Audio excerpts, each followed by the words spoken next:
Tinha um pessoa que não vai fazer a palestra. Vamos lá. Boa noite a todos. Jesus esteja em nossos corações.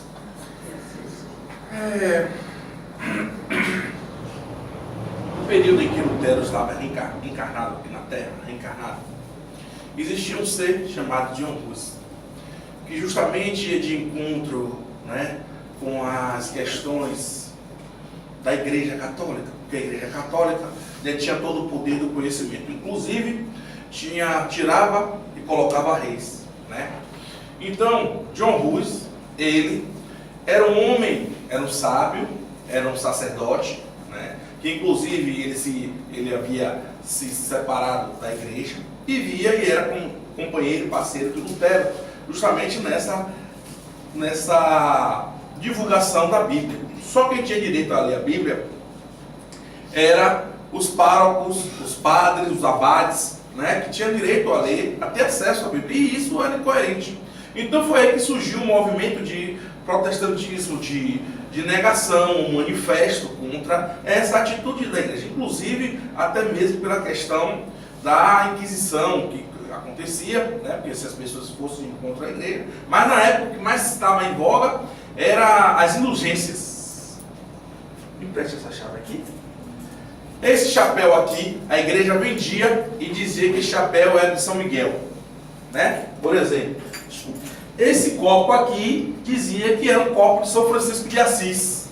E aí vendia tudo isso absurdamente caro. Vendia, né, a sua morte, por exemplo, se você morresse, se um parente morresse, ia para um bom lugar, só iria para um bom lugar se fosse batizado na igreja e se desse os dotes, parte dos dotes, para que a igreja tomasse conta dos seus bens e você fosse para o reino da glória. Era, na verdade, uma coisa muito ilegal, muito correta.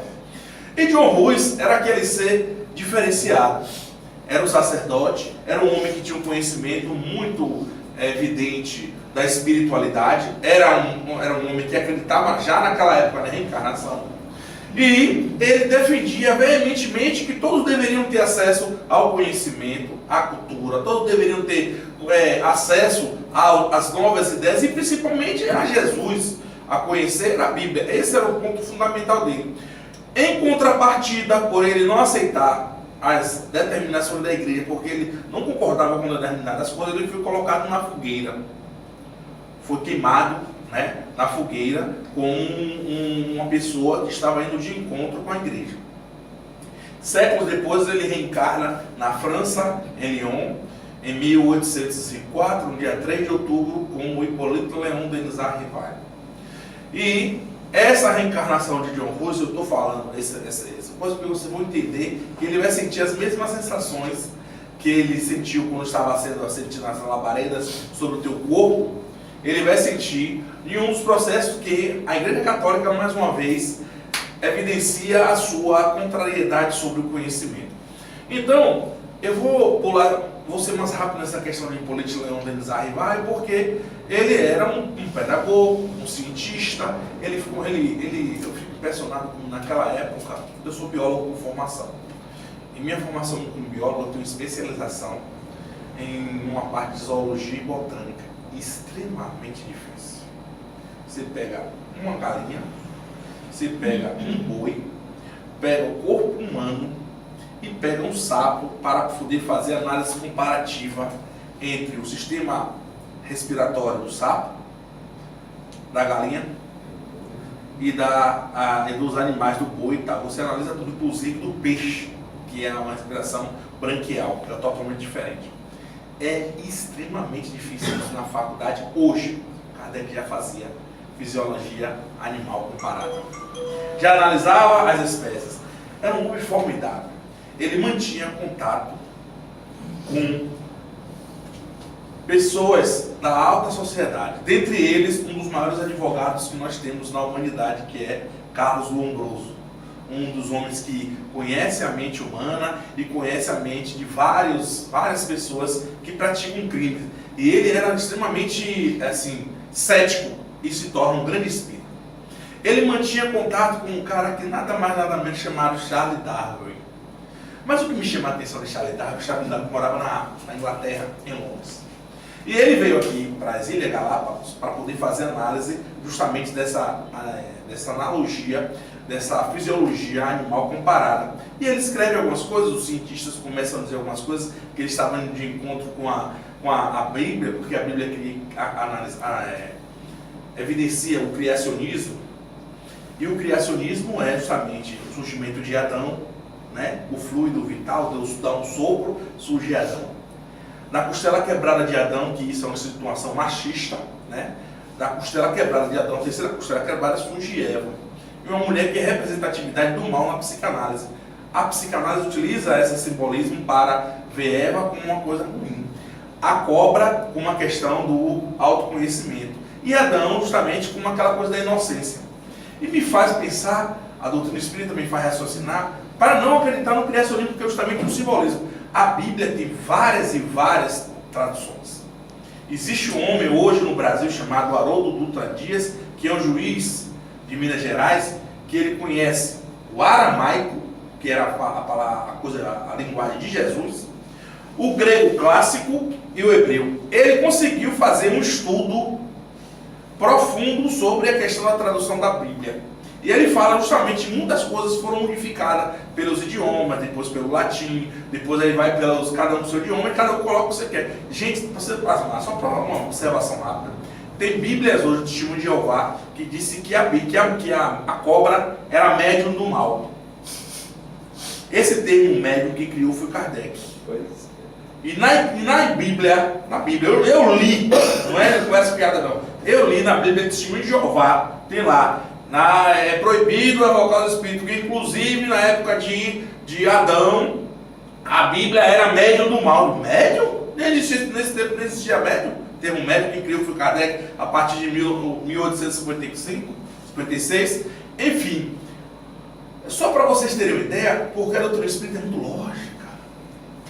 Eu estou fazendo esse preâmbulo, esse nome fantástico, esse prolegômenos, diabo é prolegômeno, Daniel, é uma introdução, né? Para a gente entender a grandiosidade deste homem chamado Allan Kardec. Então ele vai de encontro com o criacionismo, ele mantém contato através de carta com Charles Darwin, mas um nome que me encanta nessa relação, nesse contato com Kardec e com Charles Darwin chama-se John Russell Wallace. John Russell Wallace. Foi o que esse homem fez? Veio para onde? Veio para a Amazônia, veio para o Brasil. No mesmo período em que parece que o pensamento é realmente cósmico, é universal. Quando está acontecendo em um lugar, está acontecendo em outro. Enquanto Charles Darwin estava lá, perto das Ilhas Galápagos, que era na América do Sul, né, na região do Peru, do Chile e tal, aqui no Brasil, o Wallace estava justamente fazendo a anotação de várias plantas, anotando e vendo comparação do processo evolutivo. Ele pegou tudo, catalogou tudo, tirou o desenho, tal, aqueles caras, levou um cara de desenho e trouxe tudo. Só que houve um naufrágio e ele perdeu parte desse material. Enquanto isso, Charles Darwin estava voltando para Londres, né? E mantendo contato com Kardec, e Kardec desenvolvendo o livro dos Espíritos, perguntando sobre a questão da origem da vida. E tudo coadunava, porque tudo começou com Lamarck, né? Lamarck diz que há um processo evolutivo ao longo dos anos, que tudo passa por um processo de uma célula. E essa célula vai se desenvolvendo em pluricelular, em várias funções e tal. E isso ele foi trucidado pela ciência, Lamarck. Charles Darwin começou justamente no século XIX e o Wallace, nada mais, nada menos, era espírita. Era frequentador da Sociedade Espírita Parisiense de Estudos Espíritas. Pegou todo esse material, mandou para Charles Darwin. Charles Darwin associou, a fama é dele. Mas esse Wallace buscou aqui no Brasil esse conhecimento e se tornou um dos grandes pesquisadores da evolução. E só para você ficar com água na boca, o criacionismo é uma coisa fantástica de se entender. Porque nasceu Caim e Abel, né? Caim e Abel nasceu. Dava tudo errado para Caim. E Abel fazia tudo, dava tudo certinho, tudo assim. Caim foi e matou Abel, eu matava também. Matou, e aí o que aconteceu? Foi para a cidade de Nod. Chegou na cidade de Nod e contou a macaca que povoou aquele só construiu macaquinho de mulher na época, povoou com vários filhos e povoou aquela cidade. Está na Bíblia isso. Né? Então, você que não leu a Bíblia, não.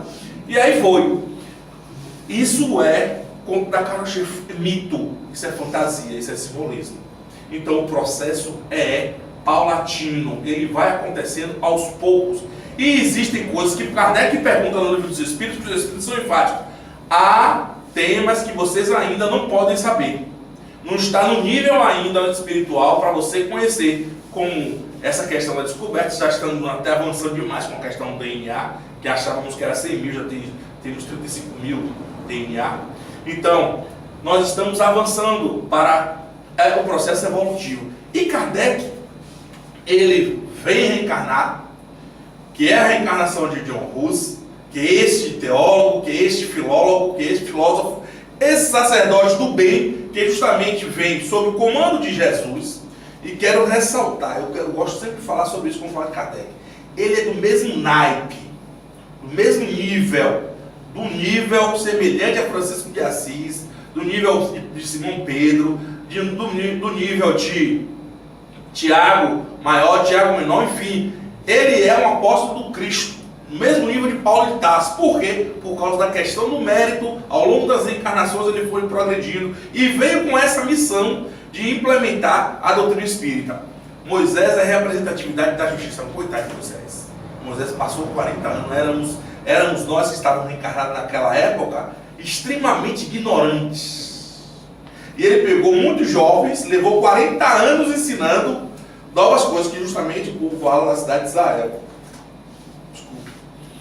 Então ele é a representatividade da justiça e veio com a toga da justiça implementar os 10 mandamentos. Os 10 mandamentos não foram enviados por Deus.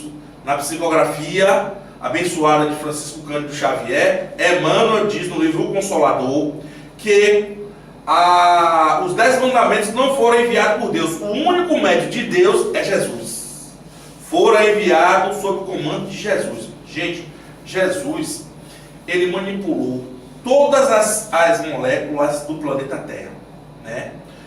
Desde do hidrogênio, do oxigênio que se juntou formou uma molécula da água, desde do carbono e desde do azoto. Quando você vê lá azoto, é significado de nitrogênio.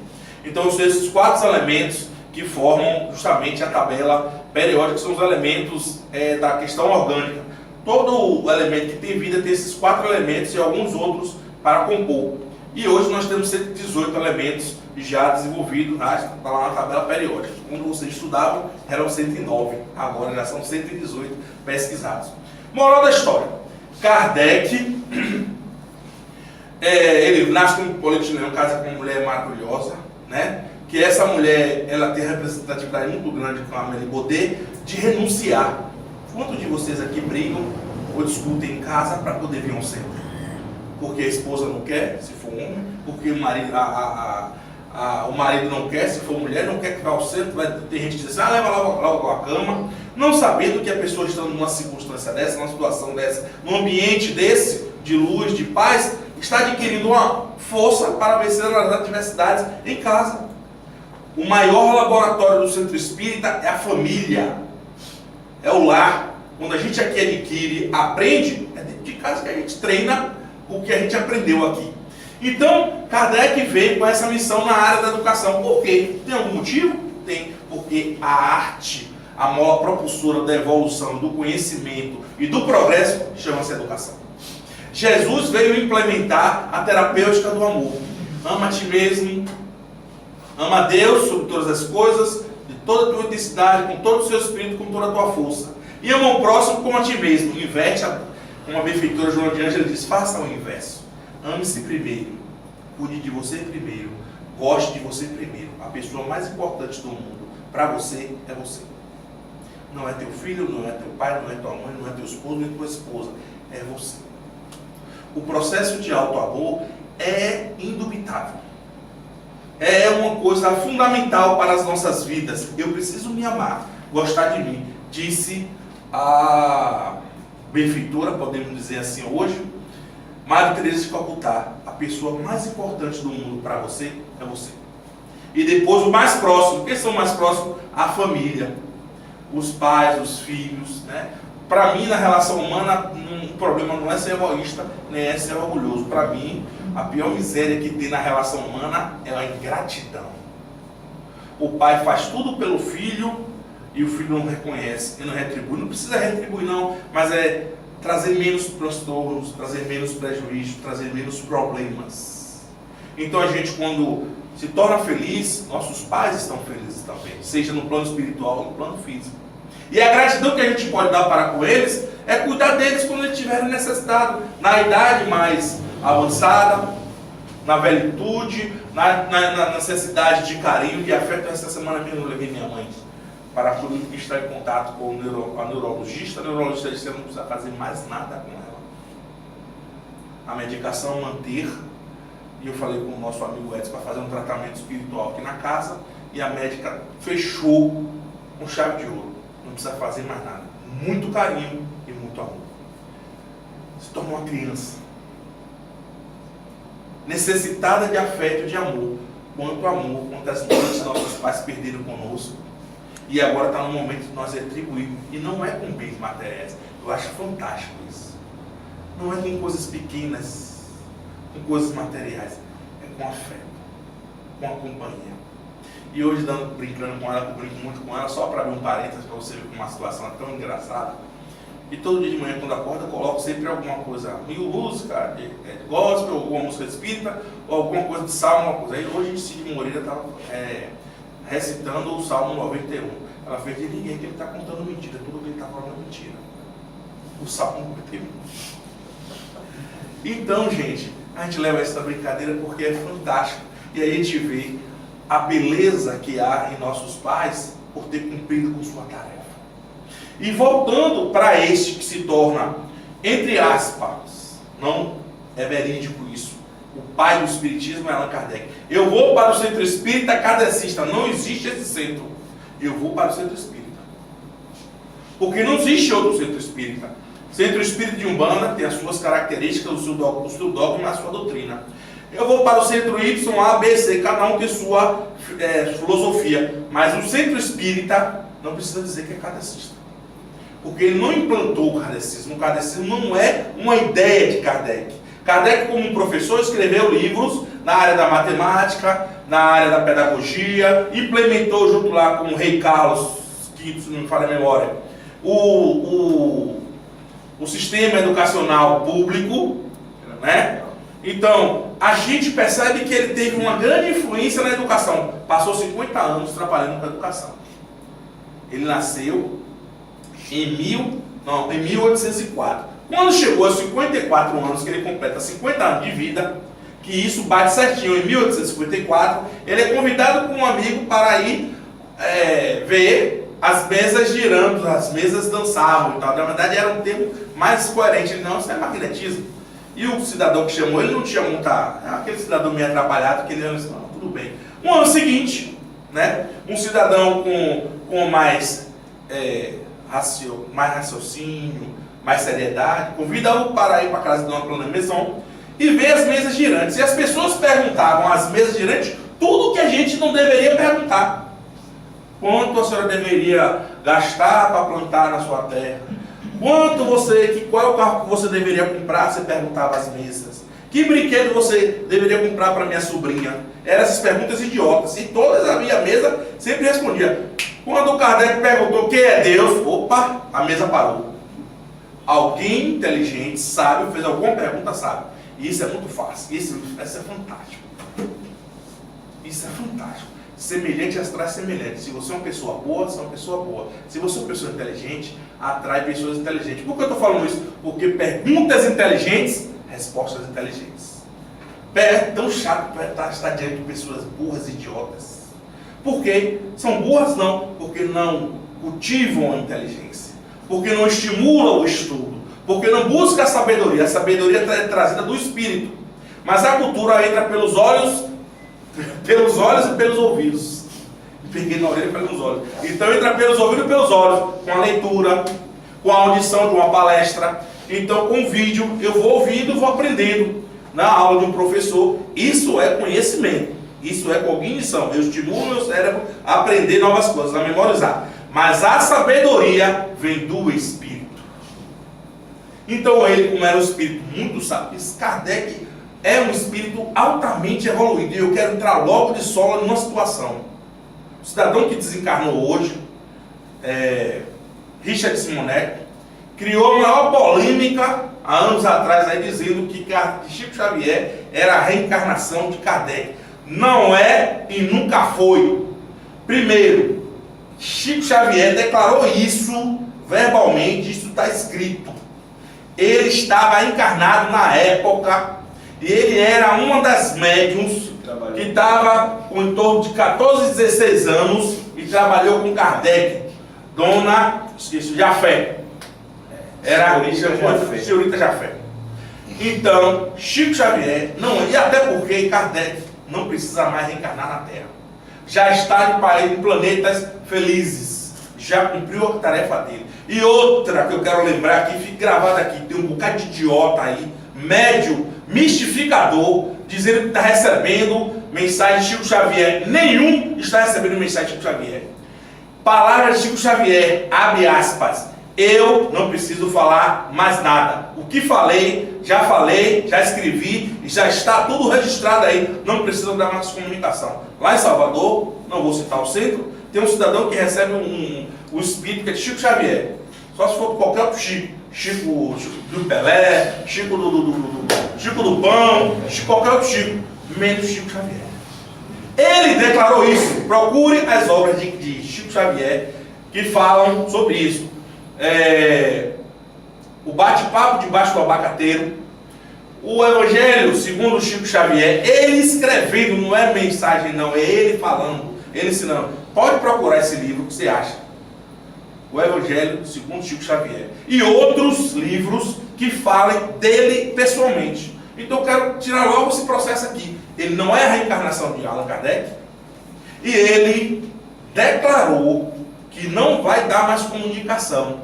O que ele quis falar, já falou, gente, são 92 anos que o homem andou falando, né? Então, mais de 70 anos com a mediunidade. E Chico Xavier é um notório maior. Eu particularmente, uma vez eu fui fazer uma palestra em um centro na nossa cidade, que eu não vou falar, que o cidadão teve vontade de me chamar para ir lá de novo, mas eu não irei jamais. E se eu for, vai ter algumas condições, porque o cidadão, inclusive, negou em público o que eu disse. E lhe digo, o maior médium de todos os tempos chama-se Francisco Cândido Xavier. Mas, Daniel, por que de todos os tempos? Porque muitos outros médiuns, inclusive no tempo de Jesus, rapaz, passava João Evangelista e Simão Pedro, a sombra deles, que era a energia dele, a sombra dele passava e curava várias pessoas. É um tipo de mediunidade. Mas eu estou falando em tipos, quantidades de mediunidade que Chico Xavier tinha, que eu irei falar. E particularmente, para mim, ele é o maior médium de todos os tempos.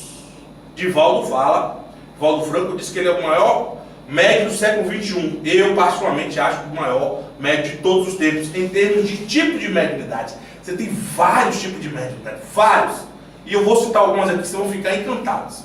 Então, para terminar a questão da base, do fundamento de Allan Kardec primeiro era cético.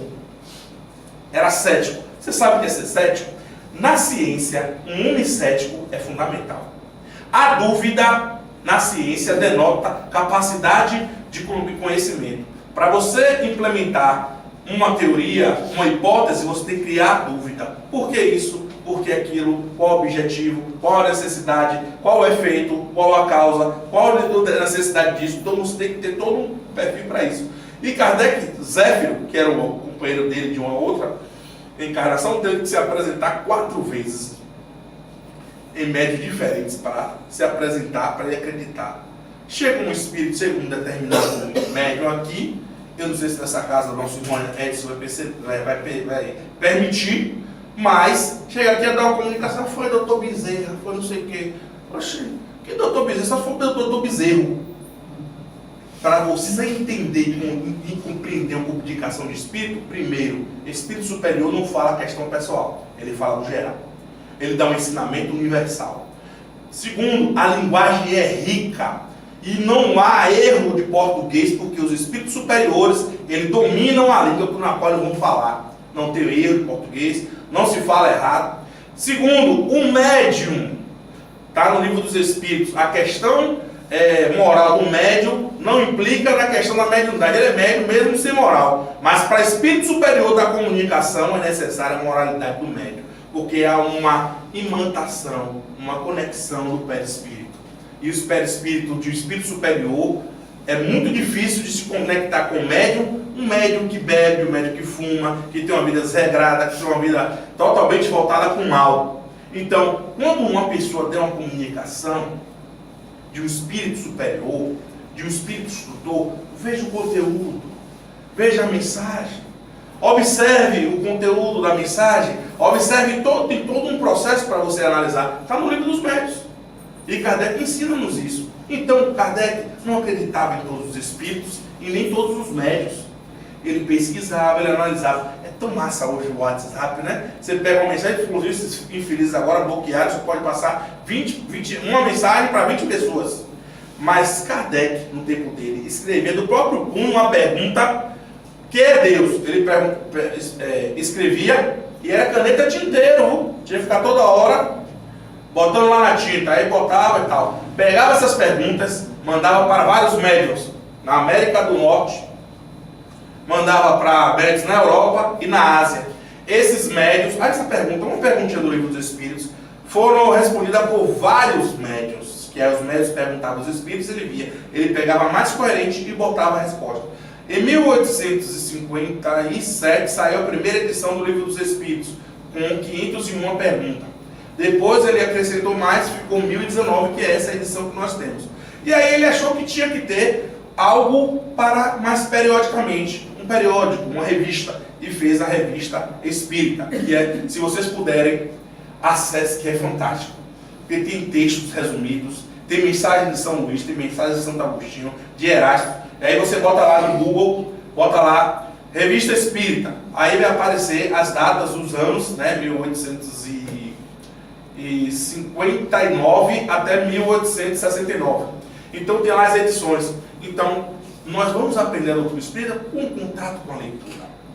Nós espíritas fomos eleitos pelo IBGE os religiosos que mais leem, que mais estudam, que mais leem livro durante o ano, leem média de 5 a 6 livros por ano. Está no IBGE isso. Então, o espírita ele se torna diferenciado porque ele busca adquirir conhecimento na área da filosofia, na área da ciência e na área da religião. Porque a religião está associada aos cunhos morais. A doutrina espírita é uma religião, uma ciência que busca a verdade, é uma filosofia que busca a sabedoria com consequências morais. Todo espírita por si só, ele deve buscar a consciência. E a consciência é o local onde estão registradas as leis de Deus. E se nós buscarmos, perguntando à nossa consciência, onde estão registradas as leis de Deus, perguntar a ela, o que eu posso fazer para melhorar a minha vida? Como sair dessa situação na qual me encontro com você, as minhas adversidades, a sua consciência vai responder. E Kardec foi muito enfático. Nós espíritas gostamos muito de colocar a culpa nos espíritos. Eu estou passando por isso que é meu obsessor. Eu estou passando por isso que é espírito feliz. Não. O primeiro pensamento é seu. Se eu penso em minha irmã com ódio, vem uma galera associada mentalmente, e aí cria uma rede. E aí começa a me estimular a pensar no ódio, a pensar na ira, a pensar no mal. E aí essa conexão fica difícil, é um trabalho danado para poder desconectar. Então o primeiro pensamento é meu. Então por isso devemos fazer o quê? Pensar no bem, viver no bem, pensar na caridade, pensar na esperança, pensar no amor, pensar na paz. E outra, é um processo trino, né? Como disse Buda. Buda disse nas suas verdades, tem 4 a 8 verdades, mas eu vou citar 3.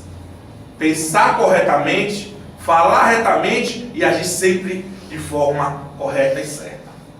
Então, se nós estivermos coerentes com o que nós falamos, pensamos, e com o que nós falamos, com o que nós fazemos, nós estamos alinhando o nosso pensamento para a verdade, que a verdade nos libertará. Geralmente fazemos o contrário. Pensamos uma coisa, falamos outra, reagimos totalmente diferente. Isso significa, no direito, demagogia. Isso significa, no conhecimento da filosofia, hipocrisia. Então, Kardec foi um conhecedor da filosofia, foi um conhecedor da matemática, e ele instituiu um centro espírita, Sociedade de Estudos Parisienses, né, de Estudos Espíritas Parisienses, que nesse centro espírita foi justamente a escola para que nós aprendêssemos a doutrina espírita.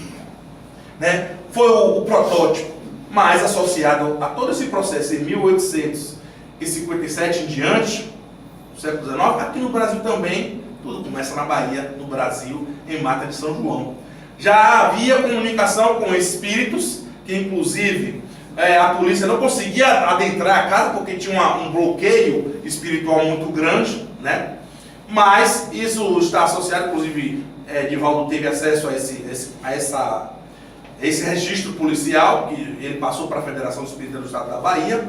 E aí, depois, ano seguinte, veio o Luiz Olímpio Telles de Menezes, que mantinha contato com Kardec através de cartas, né? E Kardec mandou para ele um exemplar do Livro dos Espíritos em francês. Ele, como era jornalista, Luiz Olímpio Telles de Menezes era baiano, e começou a estudar e entrava em contato com os espíritos do grupo familiar, né, que ele implementou, e aí começou a desenvolver, né, a doutrina espírita no Brasil. E não foi à toa. Kardec fez todo aquele trabalho de codificação. Você pergunta, que diacho é codificação, Daniel? Codificação é o exercício que você tem de criar, não é de criar, é de você tirar algo que está em algum lugar e transcrever de alguma forma, tipo assim, é um ditado. Lembra da escola, quando a gente fazia ditado, a professora escreva aí tal palavra, Y palavra, X palavra. A mesma coisa Kardec fez. Mas tem o mérito dele, porque em muitas obras tem sempre a nota dele. Sempre tem uma nota dele. Em todos os livros tem uma notinha de Kardec. E aquela notinha de Kardec não é fraca não. Pode dar outros livros. Tanto é que Kardec deixa a obras póstumas. Depois que ele desencarna, pegam e veem este livro com vários e vários outros temas. Então Kardec implementou, né, ou codificou o Livro dos Espíritos, que é encantador. Né? O Espírito Viana de Carvalho aparece para Divaldo, manda ler ele várias vezes, até o dia do seu desencarne.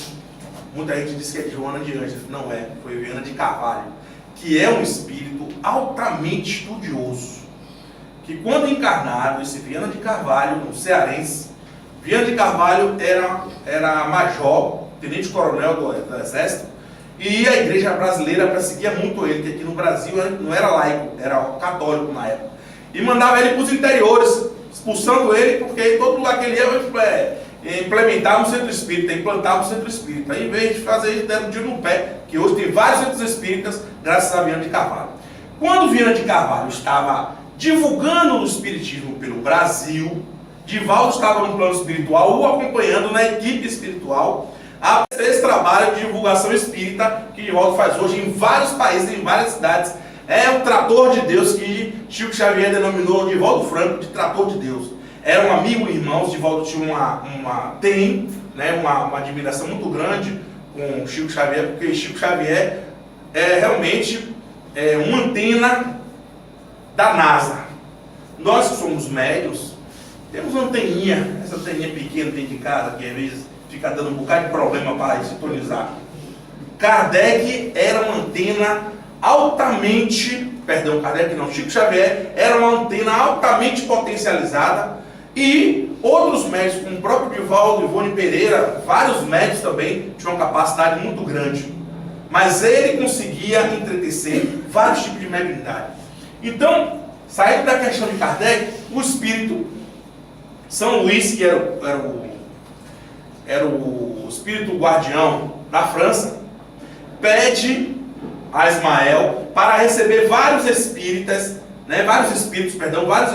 para reencarnar aqui no Brasil e dar continuidade ao espiritismo no Brasil. Hoje somos o maior país espírita do mundo, né? E que muitos procuram seguir o que Kardec nos ensinou.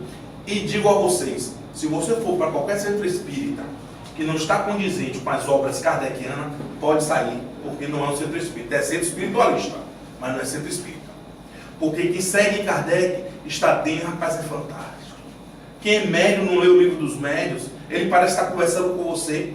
Quando você é médium, você sente a presença do espírito infeliz, de um espírito sofredor, você sente náusea, dor de cabeça, sente uma inquietude, sente o emocional, um ataque cardíaco, uma coisa ruim, né? Porque você sente a presença do espírito. Quando é espírito superior, você sente paz, energia, alegria, tranquilidade, amorosidade. E você sente tudo isso que está no livro, você sente, né? Então, Kardec fez toda essa catalogação. É a parte experimental, é a parte científica, digamos assim, da mediunidade. E é a única doutrina do mundo que conseguiu reeducar a mediunidade. No candomblé, os nossos irmãos, que têm um trabalho muito bom na área do candomblé, eles têm as características dele.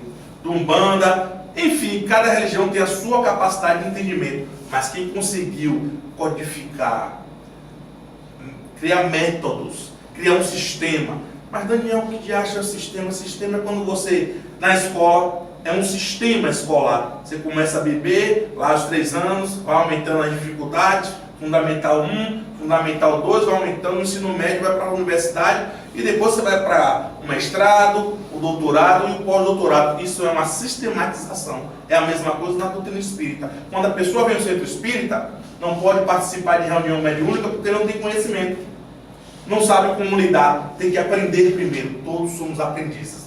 Então, a questão de Chico Xavier, no Brasil, o espiritismo foi, digamos assim, foi incrementado, foi implantado graças ao trabalho deste jornalista Luiz Olímpio Teles de Menezes. Ao longo dos anos, vem reencarnando espíritos incomparável, que é a amorosidade de Adolfo Bezerra de Menezes.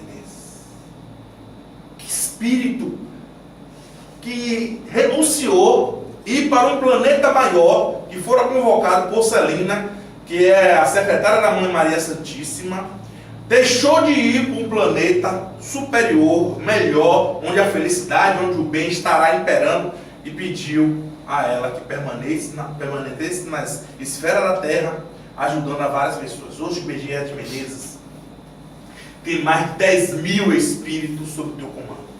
Começou no Brasil, expandiu para a América do Sul, América Central, uma parte da América do Norte, dos Estados Unidos, e hoje uma parte da Europa já. São 10.000 espíritos sob o comando, chama-se Falange do Bem, sob o comando de Bezerra de Menezes. Então, Bezerra de Menezes é aquele espírito que representa a caridade. É aquele espírito que representou a renúncia. A renúncia de si mesmo em prol do outro. E aí vemos outros espíritos como Eurípides Barçanufo, que instituiu o sacramento em Minas Gerais, uma escola com um protótipo da doutrina espírita. Então ele ensinava as pessoas, inclusive ele reencarna antes de Chico Xavier, né? Desencarna mais ou menos com 30 e poucos anos, e quando ele desencarna, algum tempo depois, reencarna Chico Francisco Cândido Xavier. Chico Xavier é uma pessoa, é um ser realmente altamente evoluído. E a gente se pergunta, como é que esse homem chegou nesse estágio? Gente, na doutrina espírita e no plano espiritual, não há privilégios. E não há, tipo assim, como é seu nome? Leila? Leile. Eu pego Leile, eu simpatizei com ela, ela vai estar no estágio superior, vai estar numa situação meritória, porque eu quero. Eu sou já um espírito superior? Não. É uma construção, é uma conquista. Para ele chegar nesse nível onde ele chegou, ele reencarnou várias vezes, inclusive desde lá do Egito até os dias de hoje. E vem reencarnando como médium, vem reencarnando como um espírito difícil, como um espírito que passou por dificuldades, que foi vencendo ao longo das suas reencarnações. Então, para chegar nesse nível de mediunidade, algumas que eu lembrei. Vamos começar com alguma que eu vou deixar você logo com inveja. Chico Xavier tinha uma chamada psicometria, não. Você estuda, você lê, né? O seu trabalho e tal. Chico Xavier botava a mão aqui, minha irmã, assim, 5 minutos depois ele sabia tudo que estava no livro. Você abria na página 350 e perguntasse a ele o que está na letra, que a gente divide pelos parágrafos, né, em português, na letra, no quinto parágrafo aí, qual é a frase que está? Ele lhe dizia. 5 minutos ele lia o livro todo. E não tinha negócio de grossura não. Quanto mais botava a mão, 5 minutos, ele sabia tudo que estava no livro. Essa psicometria, ele botava a mão aqui na mesa, sabia toda a história da mesa, quem fez a mesa, de quem foi o dono, qual o histórico da mesa, qual o fator emocional que está referindo-se à mesa. Entrava nesse ambiente, ele sabia de tudo que estava acontecendo. Divaldo disse que ele tinha uma mediunidade, que eu esqueci o nome agora, que era associada ao aroma. Saía dele um aroma que as pessoas sentiam um cheiro de flor. E Divaldo conta coisas fantásticas que não está em livro. Tem uma, meu Deus do céu. Essa, eu vou contar a vocês, é fantástica. Divaldo conta em palestra. Foram para a casa de Chico um grupo de pessoas. E aí, esse grupo de pessoas ia fazer uma atividade e Chico Xavier saíram da casa dele, e Chico estava conversando com um cravo negro, que é uma flor extremamente rara e muito bonita. Cravo negro. Lindíssimo, as pétalas são negras mesmo. Eu já botei no YouTube e vi. Aí, no Google já vi. Aí está Chico Xavier conversando com um cravo negro. Oh, fique bonito. Eu estou inventando, né? A conversa não me lembro. Mas estava conversando. Aí foram andando. Quando estava andando, Divaldo pensou, ih, rapaz, irmão Chico está ficando doido. Ele conversando com as flores. Como é que ele vai conversar com as flores se as flores não têm essa ligação? Como é que ele vai conversar? Meu Deus. Divaldo pensando e não falou com ninguém.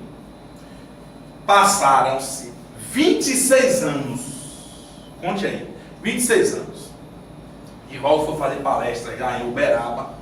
Ele estava em Leopoldo Machado. Foi em Uberaba. E Divaldo estava encantado com um pesquisador inglês que havia feito análise emocionais das plantas. Quando você está com raiva, a planta sente. Quando você está com ódio, a planta sente. Quando você está com harmonia, com equilíbrio, a planta sente as emoções, as sensações. Esse pesquisador botou aparelhos, botou fios e começou a analisar e perceber que as plantas sentem as sensações. E disse que Divaldo empolgado falando, Chico sentado olhando para ele. Né? Tal. Quando terminou a conversa, o irmão falou assim, irmão Divaldo, gostaria de falar com você. Ou o Divaldo empolgado, pois não, meu irmão, então aquela coisa toda. Quer dizer, meu irmão, que para conversar com as plantas, você teve que saber de um amigo inglês, um pesquisador inglês, que as plantas nos ouvem, né? 26 anos atrás, você pensou que eu era louco, quando eu estava conversando com o meu cravo negro, né? Divaldo disse que não sabia onde botar o pé. 26 anos depois, Chico Xavier tinha captado o pensamento de Divaldo e falou aí, percebam, Divaldo ficou assim apaixonado. Então, gente, é uma mediunidade fantástica, de muito amor. E digo, Chico Xavier, gente, é um exemplo para todos nós. Por que exemplo? Porque ele foi uma pessoa que tinha muita capacidade mediúnica, tanto que a NASA veio medir a sua aura, que tinha 30 metros de raio, né? Os cientistas, 50, enfim, ou 20 a mais, né? Vou botar 60 porque essa é com minha conta. Então o que acontece? É um exemplo para todos nós. Psicografou mais de 468 livros. Por que mais? Porque descobriram agora, quando ele psicografava, ele dava as mensagens para uma pessoa guardar. Essa pessoa guardou numa mala e descobriram agora uma quantidade imensa de mensagens psicografadas que vão publicar pela Federação Espírita Brasileira mais 15 livros. Perceber a capacidade. Psicometria, bicorporoidade. Oh, meu Deus do céu, como era bom ter bicorporoidade. Você sabe o que é bicorporoidade? Eu estou aqui e estarei em minha casa também. Teve um assalto dentro do centro, onde ele estava, e o ladrão estava armado, inquieto e tal, ele ficou num cantinho, procurou um cantinho, se concentrou, se desdobrou, foi lá no posto policial, chamou os policiais vieram, prenderam o ladrão, e alguém perguntou, como é que vocês sabiam que aqui tinha assalto? Chegaram na hora certa, geralmente a polícia chega depois. Não, seu Chico que foi chamar a gente. Como se ele estava aqui no campo? ele se desdobrou, ele fez o processo de bilocação, você está em 2 lugares, né? E esses são os tipos de mediunidade gente, a questão das cartas, as cartas. Peguem o livro No Domínio da Mediunidade. André Luiz fala do processo das cartas. É dificílimo para o médium. Porque o espírito é trazido, ele manda a mensagem e fica impregnado como se fosse um espelho, e esse espelho capta a mensagem e psicografa a mensagem. É difícil. E tem um que eu acho encantador. Não brinque com o médium, porque médium sabe de coisas que ele tem percepção. Foram 2 jornalistas desmistificar Chico Xavier. Esqueci o nome do povo sujo, mas depois eu lembro. Foram lá, botaram o nome fictício e doença fictícia, ou seja, doença falsa. Hoje o nome bonito é fake news, né? Fake news botou o nome falso, foram os 2. Davi Nasser e o outro não me lembro, foi o Jornal Cruzeiro. Aí botou lá, doença falsa, ele não tinha a doença, e o nome dele falso, os 2. E Chico sentava, tinha um palestrante, enquanto sentava, ele pegava todos os problemas que as pessoas botavam no papel, ele pegava com a mão esquerda, juntava com papel em branco, Chico Bezerra de Menezes psicografava, pegava, olhava, psicografava, a pergunta da pessoa e a doença e o diagnóstico do Bezerra colocava. Quando deu a todos, no final deixou. Aí Bezerra chamou o cidadão pelo nome, o senhor Davi Nasser. Ele tomou um susto, porque ele não havia botado o nome dele, botou o nome falso. Senhor Davi Nasser, a sua resposta está aqui, ó. Quando ele olhou, sabe o que foi que Bezerra respondeu? Para mentira, o remédio é a verdade. Para a mentira, o remédio é a verdade. A partir dali eles passaram a perseguir Chico Xavier. Chico Xavier, se vocês assistirem o Pinga Fogo, que coisa encantadora. O pastor faz uma pergunta lá do Beleléu para ele, lá do não sei aonde e tal. Ele responde porque ele também está sob a inspiração de Emmanuel, de vários outros espíritos, né? Geralmente quando o médium vai para esses locais, há uma preparação espiritual que você não tem dimensão. Divaldo conta muito isso nas suas palestras, que quando ele vai para essas coisas desafiadoras, né, ele pede muito ajuda a Joana e aos outros espíritos para os fortalecerem e não passar vexame. E o pastor pergunta lá no Pinga Fogo, se vocês assistiram no YouTube hoje, fantástico, uma imagem maravilhosa que remasterizaram. Aí pergunta tal, uma parte da Bíblia, ele responde, sua Bíblia é tal, o capítulo tal que você leu e tal, e eu leio a Bíblia Y e tal lá assim, explica isso. Então todos ficam pasmos. Porque quando você é um médium verdadeiro, quando você é um médium fiel a Jesus, a mediunidade dele, Emmanuel chamou uma atenção muito grande para a questão da mediunidade com Jesus. Se você está com Jesus, você vive momentos inolvidáveis, inesquecíveis. Então Chico Xavier não queria aparecer. Agora eu quero chamar a atenção para uma coisa, ele era ser humano.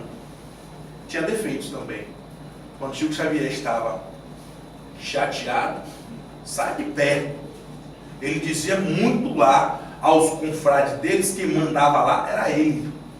Porque algumas coisas estavam acontecendo, o povo achando que ele era bom, de jeito nenhum. Ele punha disciplina, respeito e responsabilidade. Era muito rigoroso com as suas coisas. Então, Chico Xavier é um exemplo para todos nós de disciplina, que fora a primeira palavra que Emmanuel ditou a ele para que ele se tornasse um grande médium. Disciplina, disciplina, disciplina. Então, a disciplina nos fortalece para a liberdade. A disciplina faz com que sejamos mais comedidos na fala. Então, além da psicometria, da psicografia, da psicofonia, olha que frase fantástica. Todos nós gostaríamos, sempre na mediúnica, gostaríamos de receber mensagens de espíritos evoluídos. Olha a frase de Chico Xavier. Eu me sinto muito bem quando eu dou comunicação de espírito sofredor, de espírito necessitado, de espírito doente, porque eu estou fazendo uma caridade. E espírito superior não está precisando de caridade. Então a gente precisa ajudar ao outro. Então, o que fez ele se tornar um grande espírito, um grande espírita, foi a vivência da caridade. Foi a vivência do amor. A mediunidade ajudou, mas a sua persona, a sua pessoa vivenciava a caridade. E para finalizar, eu gostaria de lembrar de duas coisas. Quando Chico estava à tarde, domingo, sábado à tarde, ele veio visitar uns necessitados, fazia parte de uma ponte, né, próxima ao centro. Ele levava sempre farnéis. São farnéis, essas doações de alimentos, né, de roupa, de suprimentos para aquelas pessoas necessitadas. Debaixo de uma ponte quebrada existiam vários mendigos, vários necessitados. E ele estava muito triste porque não tinha dinheiro. Parte dos recursos era apenas o datilógrafo do Ministério da Agricultura, né? Era uma pessoa muito simples, né? E Chico estava chorando porque não tinha nada para doar às pessoas. E Bezerra apareceu, Bezerra de Menezes apareceu para ele e disse: vamos fluidificar essa água, colocar a medicação para que as pessoas se sintam preenchidas na sua fome, na sua sede. Levaram a água e Chico já apreensivo. Quando chega nessa ponte, o povo, eu adoro o povo, como eu disse a vocês, eu adoro as pessoas pelo sentido da ingratidão. Não? A ingratidão é uma coisa interessante. Você faz 1000 vezes. O dia que você diz um não presta. Então o Chico chegou lá acolhido, triste, um bonezinho na cabeça, e disse: ó, gente, eu não tenho nada para doar hoje. Aí o pessoal: não pode, eu sou pobre e exigente, não pode. Frase de São Vicente de Paulo. Abre aspas, o pobre é exigente e ingrato. Fecha aspas. De São Vicente de Paulo. E aí, disse o que fazer. Fez: infelizmente não tenho nada para doar para vocês. Não temos dinheiro para comprar, os alimentos não foram doados, infelizmente. Levantou uma mulher, sempre tem uma mulher, um negócio sério, né? Não, uma mulher levantou e disse: não, vamos ajudar o irmão Chico, vamos repartir o que nós temos hoje, porque infelizmente ele não trouxe, mas não é culpa dele, porque ele traz todo sábado. Enquanto isso, chegava um caminhão se aproximava com a luz forte, o farol alto, e da boleia do caminhão o motorista pergunta: quem é seu chifre aí? Ele ficou logo, o jeitinho mineiro dele, ficou um pouco recatado, disse: seu Chico, gostaria de falar com o senhor. Pois não, eu vim trazer um farnelzinho para o senhor, uma carreta de 18 pneus, né, imensa, para o senhor, de um médico que o filho morreu e que foi assistido pelo senhor, recebeu ajuda, e ele trouxe essa doaçãozinha para o senhor.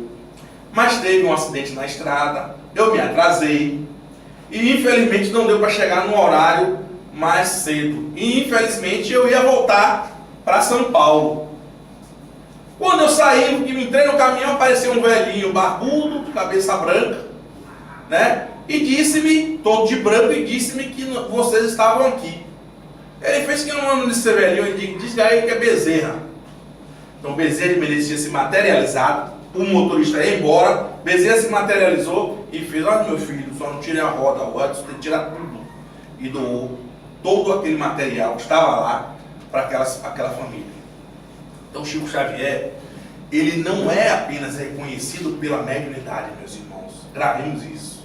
Ele, Divaldo e muitos outros, Divaldo é reconhecido não somente pela oratória, não somente pela mediunidade, mas por nada mais, nada menos de 100 mil atendimentos anuais na Mansão do Caminho. São atendidas crianças, jovens e adultos. E na Mansão do Caminho é proibido cobrar qualquer coisa. É tudo de graça. A Mansão do Caminho é tudo de graça para você entrar, receber, ser acolhido, independente de cor, de credo. Uma do povo mais acolhido lá é católico e evangélico. Evangélico com a cara de Satanás, mas vai para lá. É verdade.